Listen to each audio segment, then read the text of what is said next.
Today's episode is sponsored by Tulip, an LLC formation company. Form your LLC in under 5 minutes at startwithtulip.com. Enjoy the show.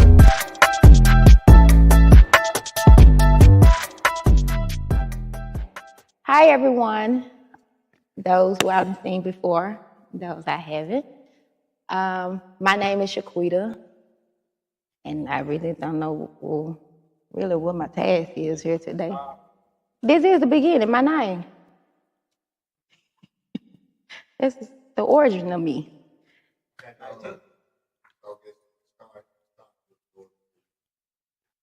We got 14-year-olds here. We got 14-year-olds here and everything. So that way, we're just having a conversation. So that way, you're able to tell a story and everybody and build on that story. Okay. And that way, you'll be able to help some of these young ladies and young men. You know what I'm saying? To see something, that they may go through in life a little differently. You know what I'm saying? Okay. All right. Well, I was born and raised in Memphis, Tennessee. I am a product of a big family, not too big, but big. I was the only girl for 16 years before my mama had another girl. So I pretty much was the mama of the house. And what else? I'm a grandma baby. I was with my grandma a lot. Well, great-grandmama and grandmama. And growing up, I grew up in church, like in church, but not in church. Like I went to church because I had to go to church. And my curiosity didn't grow until it was old enough for me to understand certain things about church. And as I grew up, I was more of a, in my imagination type of person. I was an imaginary person. So everything that I seen or everything I heard, I absorbed it. Like especially movies. I made my whole lifestyle be like a movie in my head. I just thought it was gonna be picture perfect. I thought I was gonna have, the husband, the little dog, the girl, the boy, the white picket fence, because this back in my time, that's what they had. But I didn't know that the real world was like different than what I saw on TV. So as I was out there, I started like learning new things that I wasn't taught at home. And I was more curious though. So I was very curious. So I was just indulging to a lot of things that I knew that I wasn't supposed to indulge in because I'd already been taught, right and wrong and bad and good. But I was like, I need to learn. I need to know for myself. Like they learn for themselves. Let me learn for mine. Because time's not the same when parents are young. You feel like there was old age, like when dinosaurs was roaming the earth. Now that I'm older, now my children think I was here when dinosaurs roamed the earth. But anywho, I was like any other person when I left from elementary, I was very curious, so I got into every program they had at school because I wanted to learn and also just know things. So I was in everything, science club, chess club, band, anything that let me be in, I would be in. But then that started getting boring, so I was bored outside the school. And then middle school, that's when I started hanging out with other people because I always was an introvert. I was shy. I don't know why, but I was. I didn't like being around people, but I liked people. I was just too nervous to be around them. So middle school, I started hanging around other females and started getting like into major red clubs and cheerleaders and stuff like that. So of course, I'm still learning. So the gospel was getting a boyfriend. I never wanted to be the one to have a boyfriend because I thought I was a boy myself because I was raised with a lot of boys before my sister came. So I was very tomboyish. So every boy that I hung out with, I thought that we were brothers. Like, I was a brother too. And so I didn't understand the different terminologies of girls and boys at the time. But I knew it, but in my mind, I'd already blocked it. So as I got into the 8th grade, the girls around me started talking about their boyfriends. And I was like, dang, I need to give me a boyfriend so I can fit in, so I can, be able to have something to talk about when we having our little group discussions and stuff instead of looking, crazy. So I found a boyfriend. And what I mean by that, I didn't just really care about no really major about it. I'm just like, whoever popular in school, of course, that's who we would probably like want to talk to. But at that time, I didn't understand like the parts about the other stuff, like the grown people stuff. But everybody else did, so that's what they were talking about. And so I'm like, I need to find out what this about. I mean, I just was just trying to find out everything. And I shouldn't have been trying to find out everything, but I did. And by that time, I had asked one of my cousins, I like, can you hook me up with somebody? Because I'm like, somebody older. Because the guys my age, the guys in my school, I said they was too immature. I was like, I don't want to talk to nobody, you know, my age, because they childish. And, you know, I'm a child, but I didn't feel like it. So she hooked me up with somebody older. And then that's when I learned about skipping school. Of course, I didn't know all these things because I was too busy trying to find out the inside, the good part of life before I found out the other stuff like I didn't know about. And so when I got put onto like skipping school, the older guy, of course, he was out of school because he was grown. He was like, hey, you know, you want to come over? And I'm like, I got school. And then he was like, you just leave. I said, I can't leave the ground because I'm thinking if I leave school that some alert gonna go off or something like that because, you know, I'm leaving school because I never done it before. So I was nervous. But I had another cousin that used to do it. And she was like, I'll go with you. I said, so what we supposed to do? Just walk out the door? And then so we ended up leaving. I went over to the guy's house and my curiosity still grew. And it probably should not have, but it did. And stuff was happening that I didn't understand, but quickly afterwards, I realized it's not something I really wanted to like really explore at that moment. So by this time, it's nighttime though. Here I am, I done left school. So my parents, they like, she ain't come home from school, they looking for me. But the guy lived in the neighborhood where I live at. So they already caught wind of where I was and stuff like that, so they called the police. And then the police came and got me and I had to spend the night in jail. So the next day, my parents came pick me up. They were like, did you do anything? I'm like, do anything like what? I'm like, what is you saying? And so they would ask me all types of questions. And I was like, no. But I was trying to, but no. And then they was like, let us know now. Because if you did, we could go get a plan B. I'm like, what is a plan B? Because I'm naive. I'm only 14 years old. I don't know nothing. And so I was like, I don't think whatever you think I did, I didn't do. So I might not need what you think I need. So shortly after that, like 6 months later, I was getting like sick and stuff. And I didn't understand, you know, what was going on, but I just thought I was getting, you know, older, going through changes because it's something that I had been taught. But go to find out, when I went to my doctor visit for the year, they told me that I was expecting. And I was like, ain't no way I could be expecting if I ain't done nothing to be expecting. And they was like, yeah, you must be lying. I was like, no, I ain't lying. I ain't saying that I didn't try, but I didn't. And they was like, you had to. I was like, but no, you got to understand, I did not. I was trying, but I didn't. And then so end up, I had, you know, of course, by this time I'm 6 months. And so I had to go ahead and go through with my pregnancy at 14 years old in the 8th grade. Too ashamed to go back to school, but I ended up going to, after having a baby, they had to put me into emergency C-section because of the simple fact, if you guys don't know what C-section is, when they have to cut the child out of you. They put me in emergency C-section because I was a high risk because as they found out, I didn't do what I said I didn't do, what they thought I did. But in the trying situation happened where the guys, you know, but anywho, it happened to the point where we didn't have to, it happened. So I let you guys know if any of you don't know about the little stuff that we do when we being frisky with our little boyfriends, like that's dangerous too. Don't do that either. So don't be all on, like what they say when your mama say you sit on your lap, you're going to get pregnant. Believe me. You sit on somebody's lap, you can get pregnant. But, so I had the baby, went to summer school, and then by this time I'm thinking to myself, that's not fair.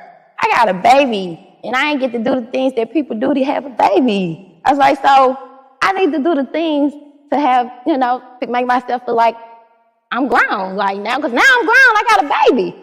Even though I'm 15, because after I had the baby, I turned 15. Now here I am, 15-year-old with a newborn. Now I was like, let me go and think about being grown and raising a baby, which I don't know, because here I am in 8th grade. Go to summer school, they put me up to 10th grade, I never went back. Because I was like, now I'm just like, school is not for me, because first of all, I feel like everything they teaching me, I already know, which I thought I knew, but I thought I knew, but I didn't. Because in my mind, I'm grown. Like once you made your mind up, you're grown. A lot of stuff just don't even phase you the way that it used to phase you as a child, or when you was growing up and when you was curious and not knowing and not thinking that you know, and then close your mind to knowing. So I started like just hanging out with older people and just doing stuff that I definitely wasn't supposed to be doing. And then still in church. Like I still was going to church, but I was still just like one of those people that just go to church, just be there because that's a routine, because you're used to going to church on Sundays. So I was never just really listening to nothing or trying to learn nothing in church. And it's crazy because it's like I wanted to learn everything out in the world, but I never wanted to learn none in church. That's because everything in church I didn't understand. And so being in church, I just felt like I was in a foreign country. Like they were speaking languages I did not understand. They were trying to teach me stories I don't want to know, because it's like, who want to know about when the world was being formed? I'm like, the world is formed now. I need to know what I need to do to, be able to go forward here now. Nothing in the history going to teach me how to be, going forward in the present. So I never just really curiously wanted to learn anything about church. So as I was going on in life, it's like stuff was happening to me, and I was like, still not understanding about God, because I never really just tried to learn, was there a real God or heaven or hell or none. And then during this time, I'm in all these different kind of relationships and stuff, because I don't know nothing about relationships, but I think I know because I'm still basing stuff off of movies. But instead of doing the things the way the movies doing, I was doing it backwards. So here I am, always having the children, but never having the husband. I'm just like, what in the world? Something ain't right. And so it was a situation that happened to me that was very tragic. That I was in church. I invited one of my little guy friends to church that day, and it was an evening. So I came in, and I don't know if any of you are familiar with altar calls. They did an altar call. I'm familiar with them. I'm always going up there, but I'm not believing nothing because, okay, whatever this is. But this particular day, we went up there. Of course, I'm just playing because it's just something I'm used to doing. But the pastor started talking to my guy friend and was telling him little stuff about him. And I'm just like, He was like, it's time for you to give your life to the Lord and all this stuff. Like the same old, little stuff they always say. And he was just laughing too. And he older than me, of course. But he was like, I ain't ready yet. I ain't ready. And then he was like, who could say that you will be able to come back? And I'm used to these little same old speakers. Like, why are they always telling people this, trying to scare people into doing or getting saved and stuff like this? So after that happened, I say like 2-3 days later, something happened. Me and him kind of fell out. So I'm one of the ones that have a lot of dreams. So I have like vivid dreams, like with people that I know in it. And it kind of like, some of the stuff I be thinking like, yeah, it's crazy, but okay. But one of it was very specific. It was just like a movie. It was like what happened to him, it was just like, it was grotesque. So I called him. Even though we weren't on talking terms, I was shaking because it was just something in me. It was unsettling. I was like, I just had a dream about you. And I told him the full description of the dream. He started laughing. He said, he made jokes about it because in the dream he had got murdered. And I was just like, it's not funny because something ain't right. I was like, I just don't feel right about this. I don't know why, but something, I don't feel right. So 3 days later passed, my son, my oldest, at this time I had 3 children. So I was 22 years old, 3 children. My oldest son had an episode. I didn't know what it was because none of my children ever been sickly or whatever. So I took him to the emergency room. They said he was having an asthma attack. I was like, hold up. My baby ain't never been diagnosed with asthma, so I didn't know what this was. So we had to stay overnight. So while I was there, I got a call from the front desk saying, hey, you got some visitors. And I was like, visitors? It's like midnight. Like, y'all don't let people in this hospital. I'm in Labona. Y'all don't let people in. So I was like, Okay, I'm coming down. So I'm nervous the whole time. It's the same feeling I've been feeling all week. And I'm just like, something. My stomach, I just feel like it was butterfly. I was nervous. I just felt nervous. I don't know why. When I was in the room, I was reading the Bible.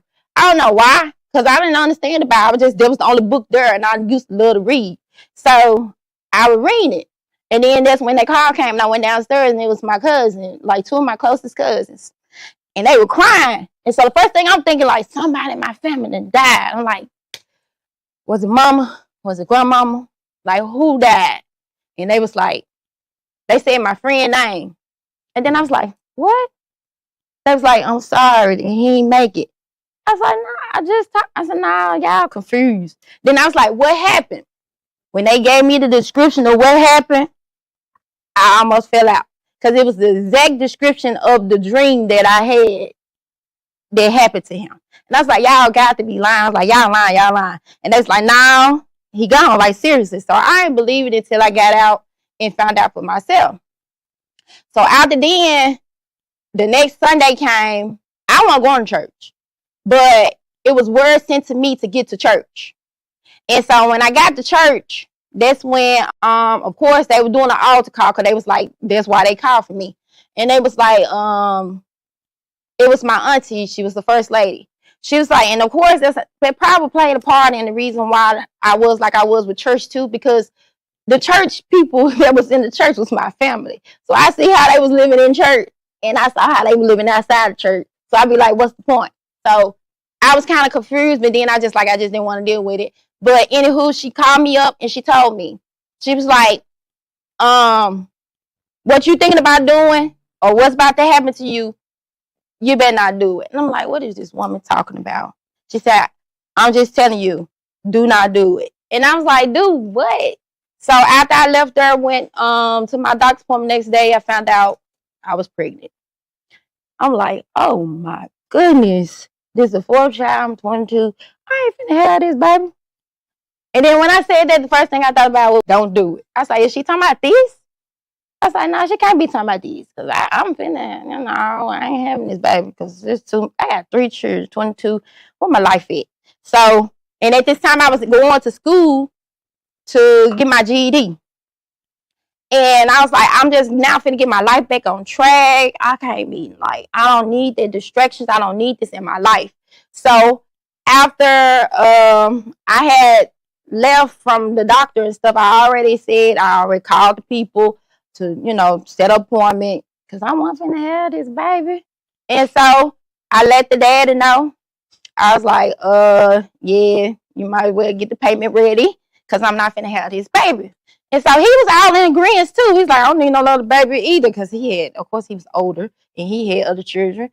And not only other children, go to find out, he had a wife. And I was just like, what? Oh, I know for sure, I'm not gonna have no baby by no man that's married and like deal with those problems. Then I'm hurt anyway because I found out he was married. And so it's just like, okay, I'm definitely getting this abortion. So, of course, a couple of months passed by and I wasn't in church because I didn't want to deal with it. But then when it was almost time for my, because I kept putting it off also. I didn't go. I kept putting it on. I'm like, I'm go. But it was a certain amount of months you could be before you be like, oh, you can't get it no more. So it was like right at that mark when I was like, I'm finna go and get it because I don't know why I kept putting it off. I think I just was nervous because I thought it was gonna hurt. Then I'm thinking it might kill me. Then I'm just like a lot of things. So I just like, I don't care what if I die, whatever. I'm going to get this abortion. So I was scheduled to go get that Monday. This Sunday, they sent word for me again. And as you could tell, I have respect enough for this auntie that I always go when she send word for me. When everybody else asks, I don't go. But this auntie, yeah, I'm going. So I went to church this Sunday. And the thing she said to me, I'm talking about, oh my goodness. She was saying so much stuff that I know I didn't tell nobody in my life about. Nobody.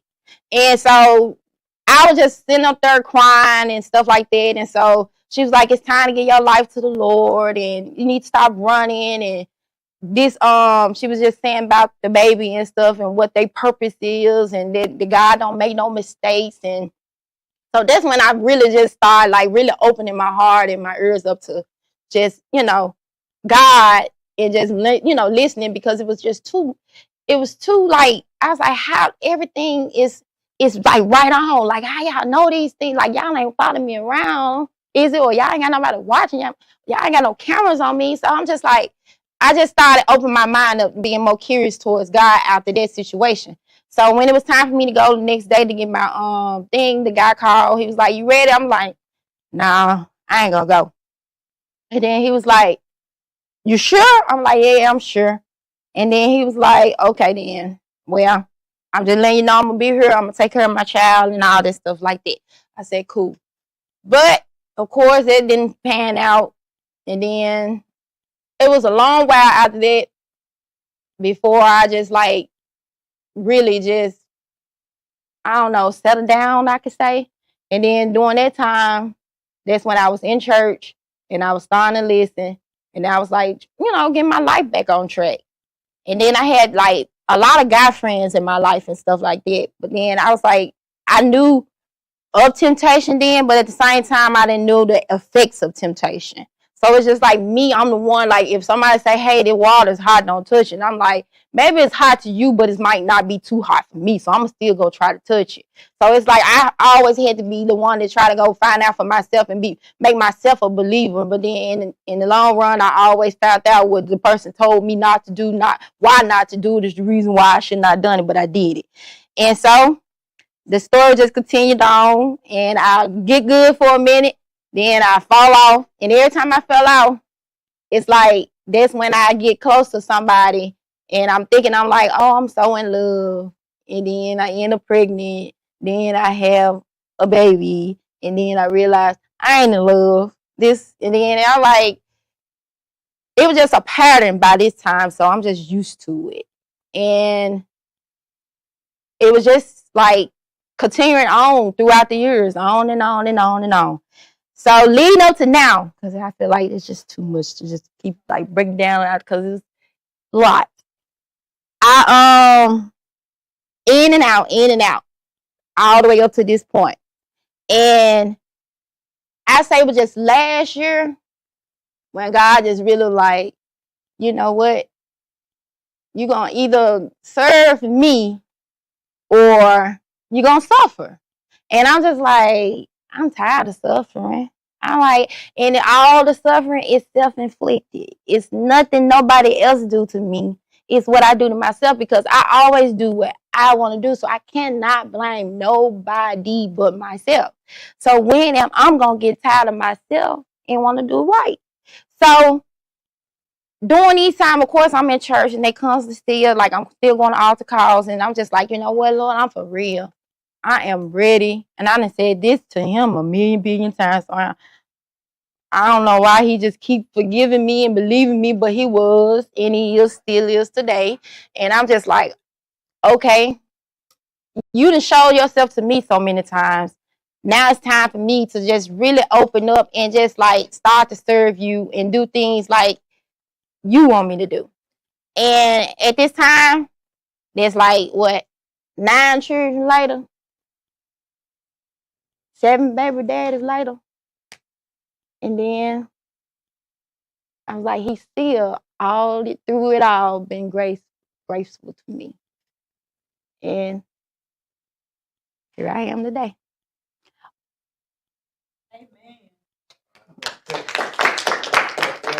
Do you have a passion for trucking? Are you looking for a reputable company to power your driving career? Gigs is America's leading CDL recruiting firm. With hundreds of driving positions available, you will be on the road in no time. Visit us online at www.drivewithgigs.com. Have you ever been married? Yes. How many times? Once.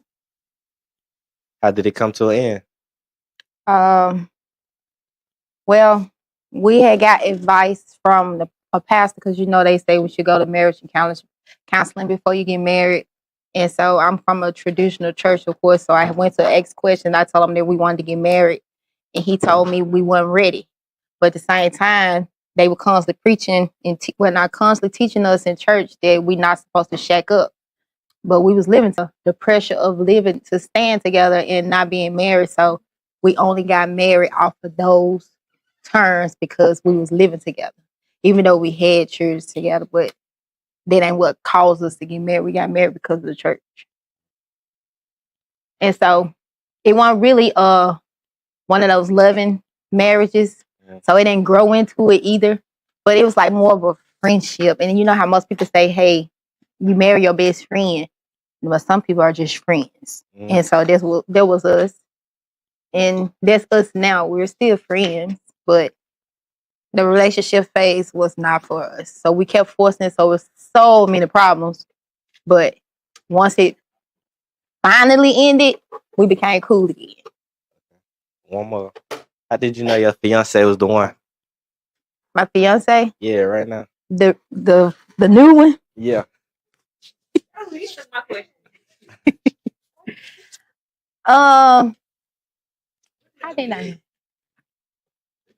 I got to answer his question first. Because he took my question.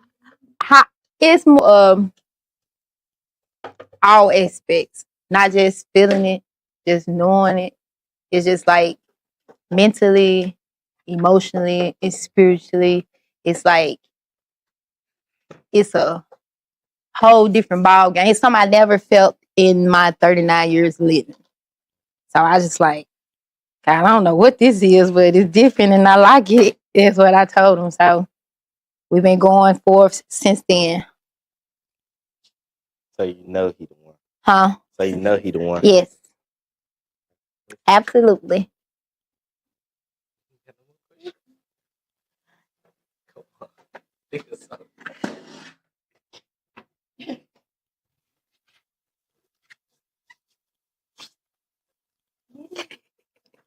Where did you meet this? I'm just playing. No, I'm stuck. Where did you meet him? Because let my old girl tell he talk too much. She don't like that. He be getting on your nerves. Not at all. Like I met him actually a place I said I would never meet nobody, which is on Facebook. And I only don't do that because it make me think about like dating sites, and I feel like I'm not against them. I just feel like I'm more of a face-to-face person, so I like to meet people traditionally, like on the streets. So whenever like people in my inbox, I entertain it, but I don't never take it serious. But when his message popped up, it's like it threw me off. I don't know why, because I didn't receive millions of messages, but his message just stood out from everybody's message. And I was like very intrigued. It wasn't nothing that he said. It was just it's on my nerves. First of all, they talk about me, not you. It wasn't nothing he said at first that made me just like notice his message. But then when I read it, it's like with everything that I read, I felt it. Like most messages that I done read before, I never feel them. I'm very like, if y'all haven't picked up on it, I'm very like passionate. I'm very like, I'm a feelings person. So when I read it, I had this feeling like, you know, like I told you about the butterfly with like when God and all that. Not saying that was connected, like it was like, but it was different. So I was like, okay, I'm gonna pay him some attention. I got another question. And also, let me answer your other question. I don't think he talk a lot. I think I do. So that's probably why we connect so much, because I talk a lot. And sometimes I ask him, baby, do I talk too much? He was like, no. And I just be like, I think I do. Because I think I hear my voice a little too much. Now that's because you be around him. You ain't been around me. So if you ever was to be around me, you'd be like, oh yeah, she talk a lot too. So I talk a lot, yes. Okay, my second question is, I don't know how to put that question. I don't. Just say it. It ain't no. What you mean? No, go ahead. I'm okay. So out of all the men that you've been with, how do you know that he the one? Out of all what the makes men, you think that he's the one and it's not just a feeling like you think? that's why I said it's just not a feeling like, you know, like emotional feeling. It's more deeper than just that. It's like every aspect of those things, like, you know, when it comes to like mental, emotional, spiritual, all those things, like it's a whole nother level. So I always been an emotional person, as I said. Those things would make me realize a lot of stuff was lust. And so instead of like looking at things in the sight like I used to, like I said, when I got rid of all those things, I started seeing things way more clearer. And then I started noticing things too. So not only was I listening to my mind or my body, to be honest, that's what I was doing. I started listening to my heart. And so just doing that, it's like a lot of things that I wasn't aware about myself. Like, say, for instance, my value, my worth, and all that stuff.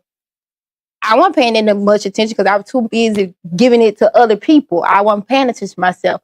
But when he came along and made me realize how much I wasn't, because he was doing it, and it made me feel different because I was just like, I'm not used to this, because like those other guys, we didn't have what me and him have.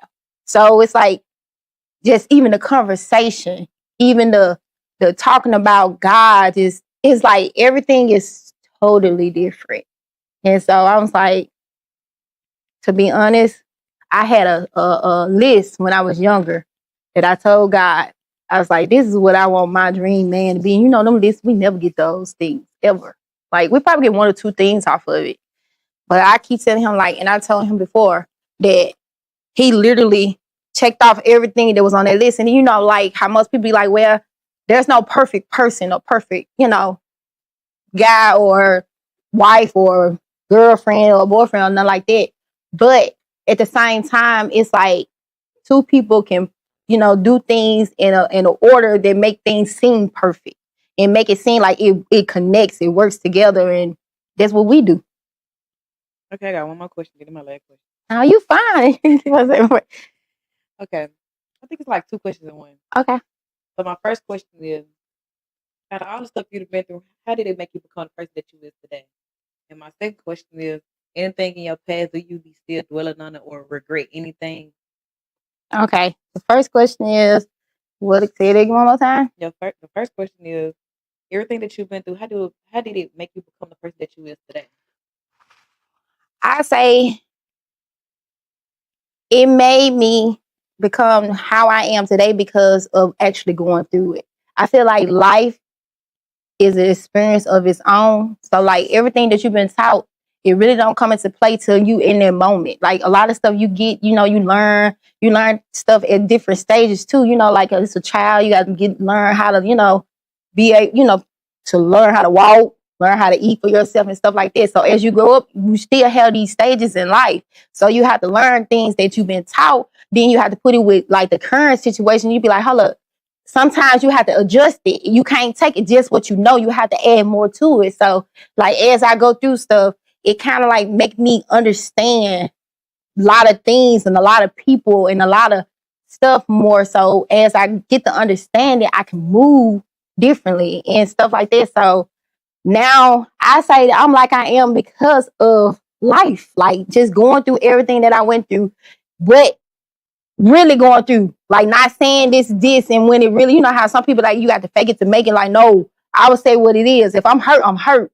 If I'm happy, I'm happy. And I'm not gonna let nobody else take that from me. And then like when I was young, I always tried to stay in this little category because I wanted everybody to look at me as the good person, or I was trying to please my mama, try to please my grandma, I'm trying to please everybody with what they thought I should do or how I should live. But at the same time, it wasn't fitting for what I was becoming. So that's why I feel like it was always a struggle. It was always me going against, what I knew was right, or going against good, or going against bad, because it's like I'm experiencing life in my own way, in my own mind, but at the same time trying to live by certain rules and standards and stuff.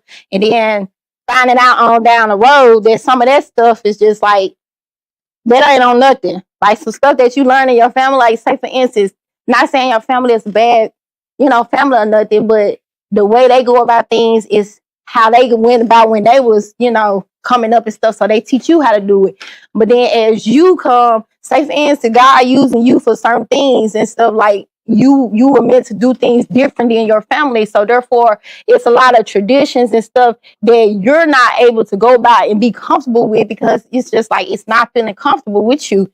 And so you got to go against it. So they cast you out. You the black sheep of the family because you don't want to go by what they go by. You don't want to do things the way they want you to do it because you starting to listen to God and do things a different kind of way.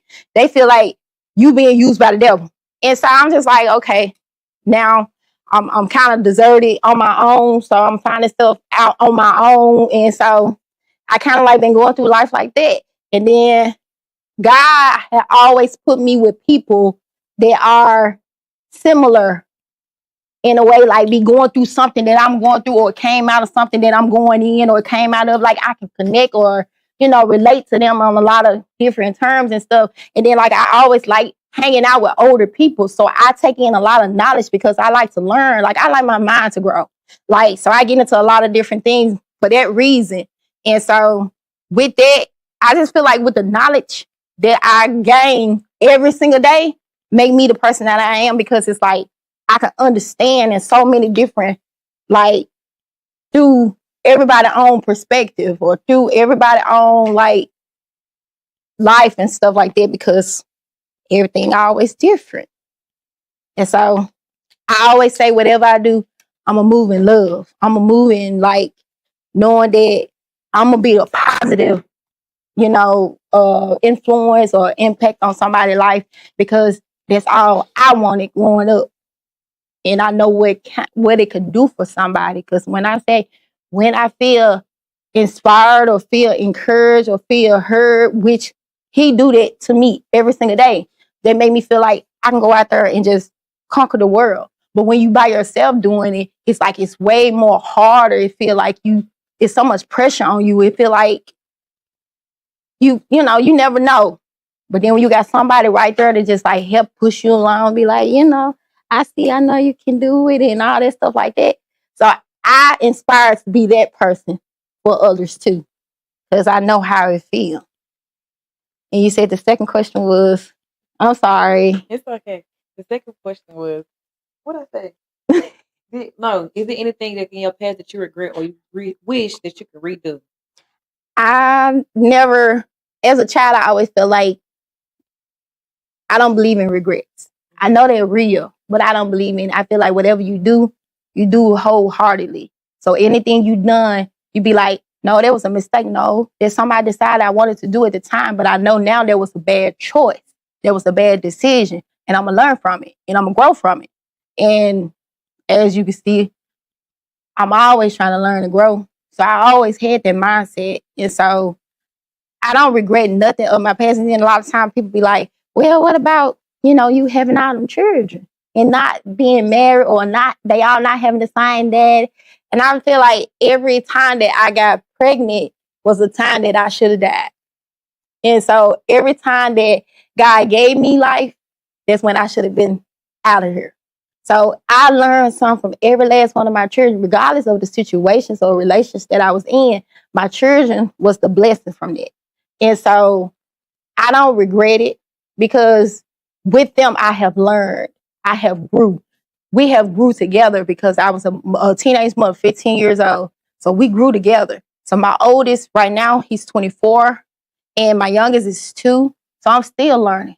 I learned from then to now because I'm in between. Because now I'm old, but I got a baby. So I have to stay in the current, because everything that they going through, I'm going to have to go through it with them, because I have to teach them so they can be adapting to the life as it is now, not when I was a child. So I have to see things in this point of view and see it in this perspective.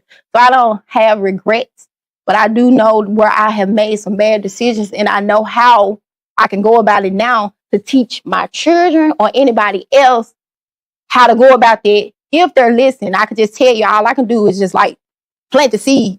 Meaning I can just offer my advice. That's if you want it. And then we can go from there. Anybody else? I'm on some childish stuff right now. I was gonna ask, what did he possibly say to catch your attention? I definitely don't. Because like, no lie, I do not remember what it was. I just know the magnitude that he seen me. When I say he seen me, not like how other people see me. Not like how somebody look at me and be like, oh, she pretty. Because he wasn't capitalizing on how I look. He wasn't looking at like capitalizing on how my body looked. He wasn't looking at all that because half of the time I don't post stuff like that. He was looking at my quotes. He was looking at my like how I was like sending certain like things and like stories and stuff. Like he literally broke it down. He's like, I've been paying attention. He's I've been watching. I was like, oh my. At first, okay, I'm like, I done had a couple stalkers. I was like, maybe this one of those. But I was like, but at the same time, like my mind was telling me that, but like I said, I had no, it's like, nah, this different. It's different. And he's definitely different. And then I like it because I'm different. And so, and I like that because usually when people say that, that mean you're not trying to be like everybody else. You're not trying to fit in because sometimes we're not meant to fit in. And then when I saw that, he was like, because that's always been my type anyway. I don't like nobody that try to be like everybody else or want to try to impress people. I'm like, why men feel like they have to have this big old egotistical, mindset thinking they got to be more macho than other men. Well, we ain't in the animal kingdom. You ain't no tiger or no lion. You ain't got to prove your worth to nobody. But it just seems like that's what men do. Like I got the baddest girlfriend or I got the nicest car or the biggest house. And I'm just like, I don't care about all that. And then money too, because it'd be like, well, you need money because you got to take care of your children. But my thing is, just like they offer jobs to men, they offer jobs to women. So why do I really need a man to take care of me? So during that time when I met him, I was already on that kind of phase where I was like, I was done dating. Because I had just got out my divorce. And I'm like, I ain't want no man. I was like, I ain't even looking to date. I don't care about it. I'm just having fun. Like, I'm finna be the best mom. Like, my focus had got to the point where best daughter to God, best daughter to my mama, best mother to my children. Like, I was focusing on that kind of stuff. Then when he came in, I'm just like, what did you do to me? Like, I was on a spell. Like, do you know voodoo? I asked him that. I was like, is this? I'm like, something ain't right, because I just don't know what this is. I wasn't looking for it, but it definitely had got me and put me in a chokehold. And why I asked him every other day, do you think I'm strong? He like, no, I don't know. What you mean? I was like, I act ways I never had before. So I'm just like, is this what strong is? Because I don't know what strong is, because I never just really been in one of those type of relationships. Because I never felt that with nobody else. I never connected the way that I connect with him. So it's like each day is more, it's different. And I just like, oh, okay, this is a blessing in itself. Like each day, I'm like, not just life. You gave me somebody who just made me feel like life is just blissful. And I'm just like, every day I wake up, I'm just smiling like a baby, just like happy until life come and hit me with something. I'm like, oh, he like, baby, what's wrong? I be like, nothing, nah. But something, but nothing. Because now I can handle it. Because you keep me, I ain't saying that that's his job. It's just him. He do that. His aura, him. Just his being. I can't even explain it. His spirit, I just saying, like, he like so much. That's like she said, get out here. Right? Because he never heard me say stuff like this. I try to show him with hugs and just like reassurance, because I'm very like physical, so I just like rub his shoulders or something like. But verbally telling him, I never just like sit and tell him things. He tell me, but I don't tell him.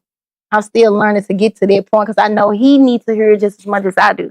Like we both in deserving of the same things, but I show him physically. He do both. So.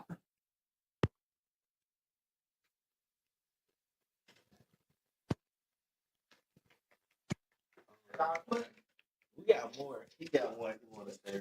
Not TJ got one. I got a question. TJ, you ain't part of it. Yes, I am. You a hoe. This is my class. I'm a part of it. Okay, what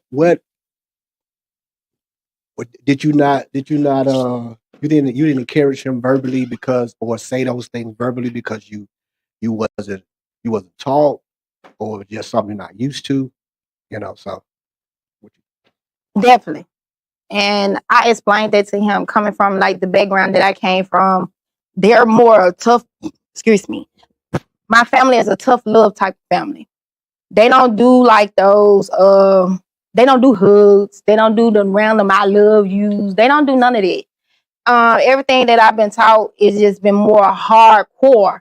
So when I first met him, he thought I was very hardcore. And I ain't gonna say thought. I was very hardcore because I have come from like, keep in mind, I was a single mother. So therefore, all I knew how to do was play both roles, but more so standing more firm on the male role, which I don't know how I could try to really, enhance it because I'm not a male, but I had to be both of those parents for my children. Right. So going into the relationship, he was like, no, I ain't used to no woman being all manly. And I'm just like, well, I'm just saying, like, I don't think I'm manly. I tell him that I was just confident, or I'll just tell him that I was just being what I felt like was necessary. But he was like, but you don't have to be there with me. And I'm just like, it was it literally was learned, to be honest, during the times that for the 2 years that we've been together. Like, all my life, this is the first time I say what this era would call it, a soft girl era. I never knew none about it. I don't know nothing about soft girl because all I knew how to be is tough and independent because I had to raise my children and go get it the best way I knew how. And I was not going to be subject to be one of those women who will just like give in to somebody just because you want your children to be taken care of. No, like, no, I didn't want them to be in one of those kind of lifestyles because I don't want to be in one of the lifestyles. That's good. That's good. Any more questions?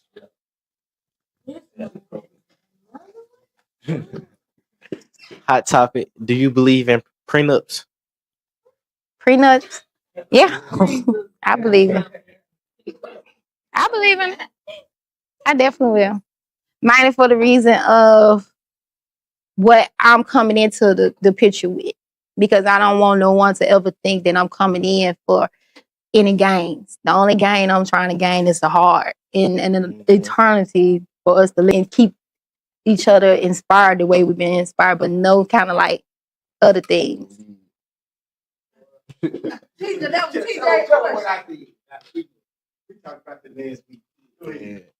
was hold on, he was basically saying that if he love you, well, yeah, he don't believe in prenups, but he said if he love you, then he'll love you enough to leave you something afterwards.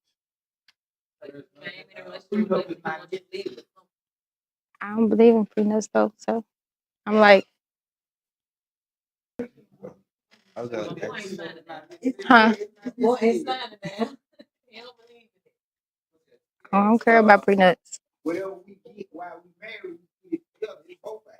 And when we separate, we're gonna make sure everybody say something. Everybody, who got the microphone? Right here. Say something. Hello. Me? Yeah. Oh. We're gonna make sure everybody gets what they supposed to get anyway. Now, what I bring into the marriage, what you bring into the marriage, when we become a unity, is both ours. It's not mine anymore. It's not yours anymore. So again, when we separate, we're gonna sit everything down and look. If you a stay-at-home mom and I work 16 hours a day to build $1 billion empire, if we separate, 500 million is yours because that's you being at home those 16 hours. I mean, wouldn't put you in a position for me to be at home those 16 hours. I mean, be at work those 16 hours. So whoever, the man or the woman, they deserve that. And when to be honest, when you bring something to the table, like if you marry somebody that got money and you ain't got money, God, you going into a walk-in situation because that person gonna always have a mind over your head if that person is holding on to the material. But if that person seeing you and valuing you for who you is, then it's not mine or his or it's hers no more, it's ours. So right then you entitled to something. Now, if you go into a situation where you marry somebody that got $100 million and y'all divorced in 2 years, you can't expect them to give you 500 million. But they still give you enough to where you straight for the rest of your life. If they don't do that, that person ain't care nothing about your well-being, they care nothing about you. Now, if you evil person and didn't care nothing about them, you're gonna go after more than whatever it is they give you, especially if they give you something first. But both of y'all at that point, y'all just going acting out of your emotions. And neither one of y'all doing anything out of love, care, respect, money. You sign a prenup, then you going into it with the wrong mindset. You going into it thinking mine and yours. I don't agree. Yeah, he said you don't agree. He said he don't agree. I'm telling you, you go into it. Go ahead. I disagree with that because the thing about it is, if I didn't work hard, scrapped hard, in the middle of the night, looking upside the wall, going through all the stresses of trying to figure this thing out, how to make my business run successful, be successful, connect with the right people, meet with the right people, stressing over bad deals after bad deals after bad deals, and ultimately get it right and land on a firm foundation. You know what I'm saying? And get it going. It becomes the snowball effect. You feel me? And I end up down the road meeting an individual that don't have what I have. Show me that you love me. If I want a prenup, sign on the dotted line because I know my heart. And it's up to you for you to learn my heart. You feel what I'm saying? Because you can say, oh, well, I shouldn't sign this prenup, because I love you. Show me you love me. Because baby, I've been through hell and back to build what I done built. You know what I'm saying? So, but I love you. I love you. I'd have been in the trenches. You know what I'm saying? You weren't there when I was in the trenches. You feel me? You weren't there when I was about to go straight nuts and hug myself. You feel what I'm saying? Because being an entrepreneur is something serious. It's figuring out a whole lot. When you try to stand on business and really handle some stuff and grow a business, it's serious. It comes along with a lot of stresses. What happens if you gain your success and you're not an entrepreneur? What if you want a lot? Like you just get the gig or mama and them left you $1 million. And mama and them left me $1 million, that mean that mama and them got it from somewhere. Mama and them worked hard. So that's tough. That's something totally different too. Because I'm not going to just throw away $1 million. I'm not saying by you signing that prenup and we don't work out, you ain't gonna be straight for the rest of your life because that's my heart. You always gonna be straight because anybody that know me, I give my last. You feel what I'm saying? You don't gotta, you don't gotta worry about that. And if you stay at home mom, you done did it that way, or you that helped me come in, you came in and helped me start running the business and this, that, and the third. Now I see your value. You feel what I'm saying? I see your value now. Or you at home with my kids. I see your value within that. So I'm most definitely gonna make sure you straight, whether we last or not. You feel what I'm saying? Because that comes along with knowing your person. Don't give it nobody that they rule the money over you talking about you don't do this, I ain't gonna do that. Or if you do this, I ain't gonna do that. You feel what I'm saying? That means you the guy with the wrong type of mindset. A person with the wrong type of mindset, that person is not gonna give you anything. So you shouldn't have signed that prenup. But if it's a person that has a good heart and work for what they got, all right, I got to sign it right here. I'm gonna take care of you. And if that's if that's what they're on, I'm not even saying that's what I do. But if a person do, know that person you're one, male or female, because it may be a female to be like, hey, you may marry a recorded artist or something. It can happen, and they got multi platinum records and this, that, and the third. They're a billionaire and everything. So they might ask you to sign a prenup. You ain't gonna sign a prenup. That don't mean that person don't love you. I sign one for somebody asked me to sign one, but I never put my lady in a position where I asked her to sign. Yeah, I'm asking. Like I done went through the trenches, man, and I've been by myself and stuff like that. Now they helped me build it from the ground up. Ain't no prenup to be talked about. You know what I'm saying? But if I already got it, no, it ain't. When you going into it, it's mine. It's mine. So what if you already got it, right? If I already get it, right. Y'all get it before, but y'all didn't get it before the man, y'all just grew apart. Right. Still, I'm gonna break it. No, this she not already signed. No, it's a prenup. It's a prenup. It's already once it's signed, sealed, and delivered to my lawyer. But you know what I'm saying. So, but I'm gonna make sure she's straight. I'm gonna make sure if I got hundreds of millions of dollars, she most definitely gonna have millions of dollars. She gonna be rich. She gonna be rich coming into the marriage. She gonna be rich if it don't work. She's gonna be rich regardless. Because that's the type of person that I am. But you gotta watch for your person. You got to watch for your person. You know what I'm saying? You got to make sure that person is your person, because you get into a relationship with the wrong type of person that's cold hearted and hard hearted. You might go out. You might sign a prenup if you want to. You're gonna go out there on a zero, which you came in with. You know what I'm saying? Unless you smart. You know. So yeah, that's what I'm saying. Why your face look like Hmm. Why your face look like I don't I agree agree. either. Not at all. Don't agree with That's cool. No, I mean, Uh, only because of just how I am. I don't. That's why. Like, not because of like the money and stuff like that. It's just like how I'm wired. How many of y'all agree with DJ Ray? How many of y'all? Okay, tell me why you agree with. Cause everything he said was literally true. All of it. Literally, Oh, literally. literally. My bad. I No, can't no, no. pronounce I it. can't hear you. I agree with all of it. Honestly. So you'll ask your wife for a prenup. Most definitely. See the reason I feel like if you truly love me, you go sign it. But they can work both ways. If you truly love me, you're not gonna ask me to sign one. True. So when she truly loves you, right? And y'all break up. And then you made her sign the prenup. She's gonna say, I ain't signed that divorce. Then what? The divorce gonna eventually be fine. Yeah. But a prenup to me is agreeing that divorce is an option. Basically. When you sign a prenup, it's basically saying that a divorce is an option. If I find a wife or you find a husband, divorce shouldn't be an option.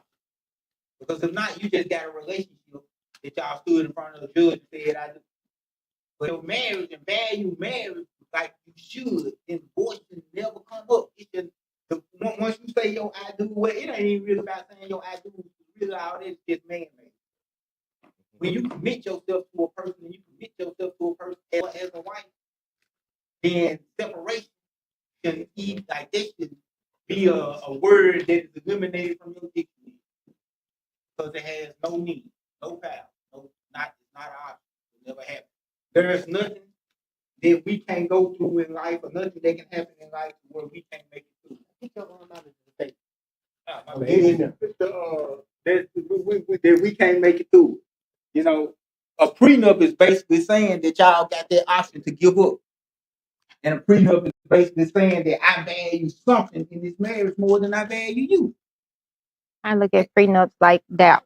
Like that's a Now, doubt, a big doubt. right. Because if I'm I don't. signing this prior going in, it means I don't love you wholeheartedly going in, because simple fact is something that I feel like divorce is an option somewhere down the road. And then if it is, I'm thinking about something. I don't care about what we gaining in this marriage or whatever, to the point that if we do divorce, that I want my half. Like, to be honest, half of the time with my mentality, half of the stuff that you bought, I probably don't want it because there's too many memories attached to it.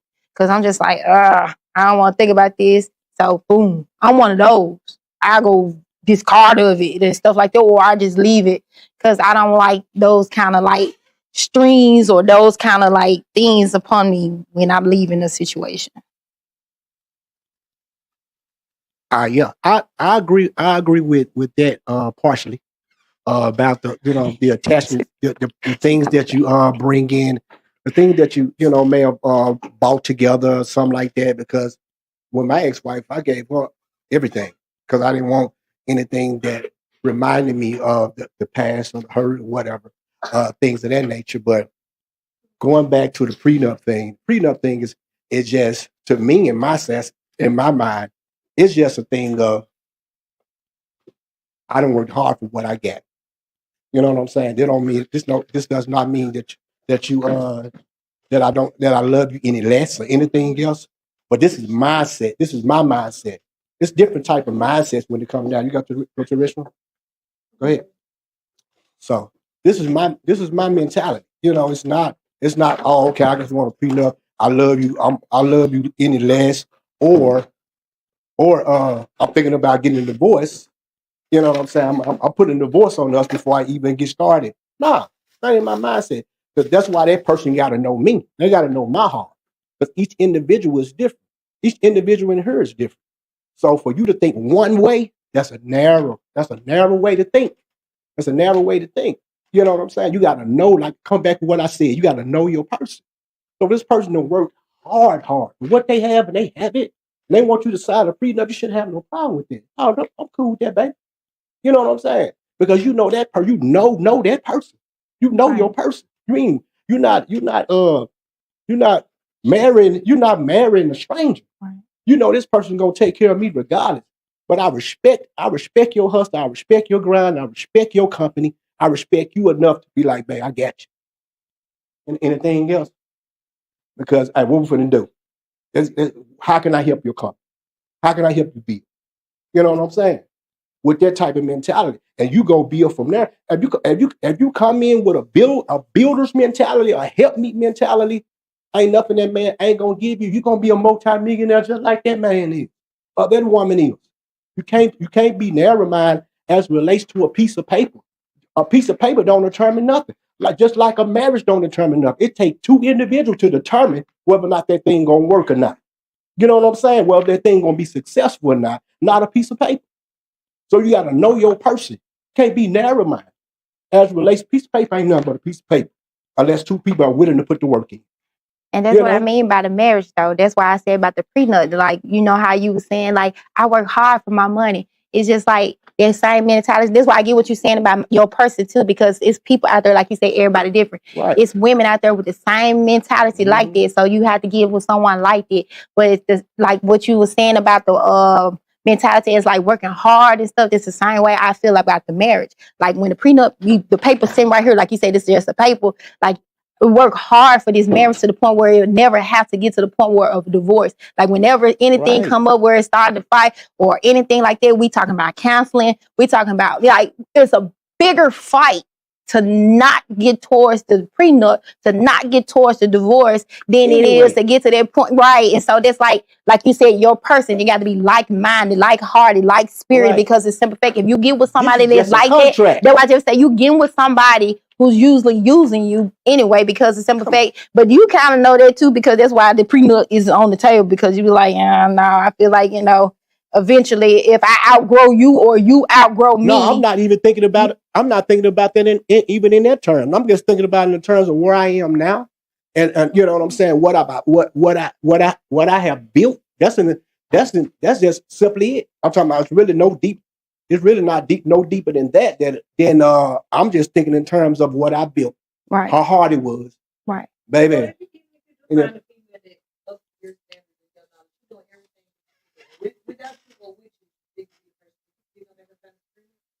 If I got a whole lot more than she got. Nope, no need. Oh, so it's really based on that. It's based on okay, gotcha. Because we merge, we still merging. They ain't no we merge. So they have to be at your level in order to. Right. Oh, okay, gotcha.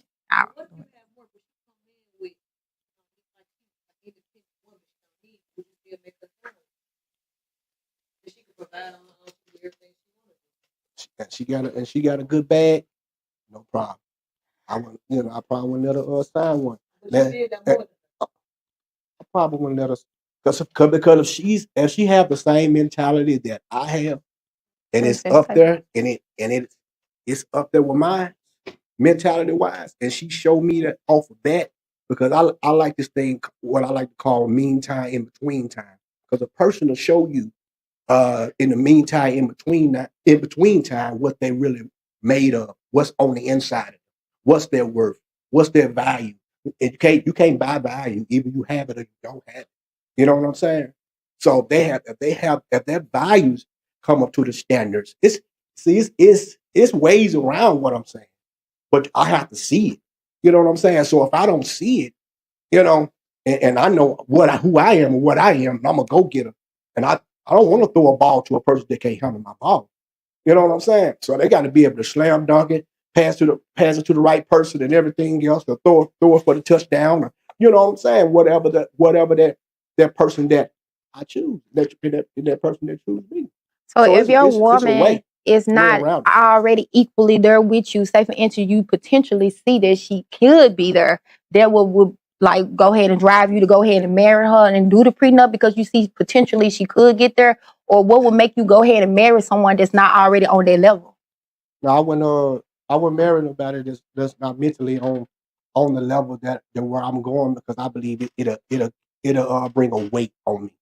So that's what you call it. That's why I say you have your in between time, your mean time, in between time. That's why you going in your bag, unpack some stuff, and you put stuff in there which value, purpose, promise, driven. You know what I'm saying? You put other things that are of value in your bag other than the negativity. You know what I'm saying? Laziness, this, that, and the third, the negative stuff. You're taking that out. You feel what I'm saying? So now you building your bag to be value to that person. We talked about last week. Talk about pain points. Shoot, your man or your woman may have a pain point. Pain point what? Pain point as it relates to I need to solve a problem. I don't know how to solve it. You come along, you solve it. Now you have become valuable to that person. You feel what I'm saying? And value carry weight. Like I said, you can't pay for it. You feel me? Just like Miss Vontaine. She was like, man, what I'm saying, y'all doing this podcasting video, yeah. I appreciate it because that ain't my lane. But she got so many other different lanes. You feel what I'm saying? She filled this room up yesterday with so much money, it was ridiculous. If she don't have a man, I don't see why. Because that woman there is valuable. You feel me? She might not even be a millionaire yet, but her connection is so valuable. As it relates to politicians, as it relates to uh, people, against people of all sorts. Yeah, y'all volunteered yesterday. You know, it was so much money in this room. So that's what I'm saying. Because so it can get to the point where if that woman don't have a dime, but she got value, she has connections, she know her worth, maybe. Yeah. I think I made my point. Damn, be You quiet. gonna put in the work is how you want her to show you. You gonna show I'm you. gonna ask you. That's right. Even if she didn't have a Why is the whole thing based off material? No, well, not necessarily you, but you too, but material things. Like, what about the value she brings to you? Like, okay, because the woman can become be a millionaire today. All these connections, all this everything, become handicapped and can't get up and go to work, or lose her voice, can't make no phone calls or something, to where she can no longer network like she networked then. Then what? Like, what?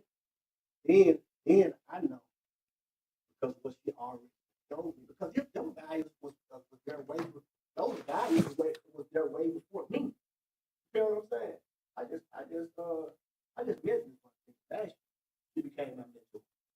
She didn't have those values and things, the way she moved, the things that she do, and the people that she connected with when she just met me. Yeah, nah. I'm saying like the marriage. As far as the marriage, like you marry her, she bring them those type of values to the marriage, so you're not really worried about the prenup because you basing it off those values that she bring. Now, I'm basing off the value that I saw when I first got into a relationship with her. During the meantime, stage. You talking about like Are you unpacking quiet? bags, building Right. up. You feel what I'm saying? I'm basing it off that. Okay. Now I'm not basing it off of we get married and she has the next thing. No, it's off the bus when I first met her. You know what I'm saying? And she was moving and grooving and doing that thing. Okay. You know what I'm saying? That's something I can roll with right there because I hold some of them type of values as well. That's my person. You feel what I'm saying? So it's gonna make it just a whole lot easier for me to maneuver and do me. You know what I'm saying? Because that person know how to build me. You feel me? So that person know if I pick it left, you pick it right, we gonna still land in the same spot. You feel what I'm saying? Because they know me. Because we carry some of the same type of value. That's what I'm saying. So that would, to me in my book, that's the thing that would not avoid a freedom for me. So I wouldn't make that person sign freedom because they on my mental level. What happens if y'all get into that situation or whatever? You start to supersede them financially, connect wise, network wise, financial wise, like super. Like she a millionaire. You fat 50, 60 million. Yeah, I'm good. You know, So you because ain't gonna come back and be like, we need to sign this thing no, up. Get this. because there's no need for it. You know what I'm saying? There's no need for that because I saw the value in the beginning of that person and their worth in the beginning. That's why I married them. It had nothing to do with money now. All right. So, but then why not marry? I mean, why marry somebody? Why not marry? I mean, why? What you say? It's about money. See, that's what. Yeah, that's where I had a problem with because it's about money. Like it ain't about It's money. about assets too. It can be No, well, anything, yeah, anything that's materialistic or anything. it's a problem. A lot of people do it for either reason. A lot of people do it because they want to cover themselves. You know, because they've been hurt before. It's that third and that person really loves them. You know, that side. It's just so easy that you love me and not my stuff. You know what I'm saying? Because you could if a person been hurt before and everything else, and they can deal with you know, and they end up getting married to the wrong type of person, they can take them down through there. They didn't earn something. They been over there sleeping around with every time dick and hair. Man, come on, let's make it make sense. They can take you down through there though without touching your stuff material. Like they can take you down through there by not fulfilling you, not trying to fulfill you, not giving a flying fuck about you. One thing about this, you're gonna take it down through there, you're gonna get wolf with clothes. You're gonna walk out there as a broke wolf. You know what I'm saying? I'm being proud for real. You gotta be careful. My thing is you have to be careful. Prenup is not one of those things that you hear really pretty much in the back a whole lot. My point is you have to be careful of your person that you do. And if you have any doubts, don't marry. You know what I'm saying? And the thing, and my other point is that person value equals with your value or almost at your value level. You could probably nullify board that prenup.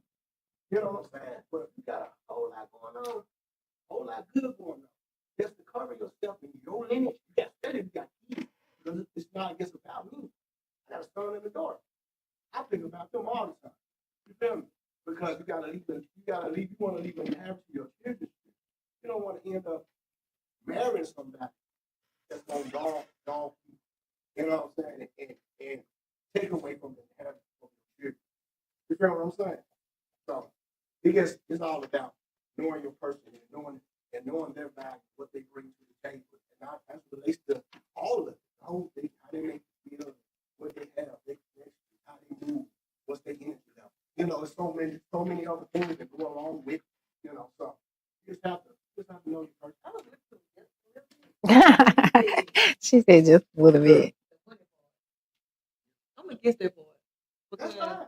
Only reason I'm gonna say that because when I'm older than all of them. Being into a relationship because I've only been into with my child father and others. I come with my own already. I'm an independent Jimmy. I don't need a man. You just an add-on. Yeah. So you saying that about money, then this like a you gonna think about money in this relationship? It's crazy. I'm saying, but if we get married though, and if we got married and this person had more money than me, but we there, I won't want to sign no prenup because I won't want nothing from you. But you're not gonna marry a person that you're not gonna put, you know, they don't place value in your life, and you don't place value in theirs. Right. Right. So you know what I'm saying? So prenup might not even come prenup might not even come to the table. You know what I'm saying? Because that person is your worth and how you take care of them, and your value, and how you gonna contribute to the marriage, it's worth more money than the worth. You make that person forget about it. But they just knuckleheads and this and the they got paranoid about it. You know what I'm saying? Which I won't be. I think I'm one of the most jealous person in the world, to be honest. Like, you know, and I don't think I ever have a person you know, sign a prenup. It's just my belief. It just all depends on the situation. You know what I'm saying? You know, but if you carry value into that relationship, it's not gonna ever come up, in my opinion. Now I understand because you like your value, like how she's saying it and how Nenna's saying it, is because it's like materialistic or value as far as like monetary, then there's value as an intern. like Right. what that person, how they make you feel, like how you just was explaining.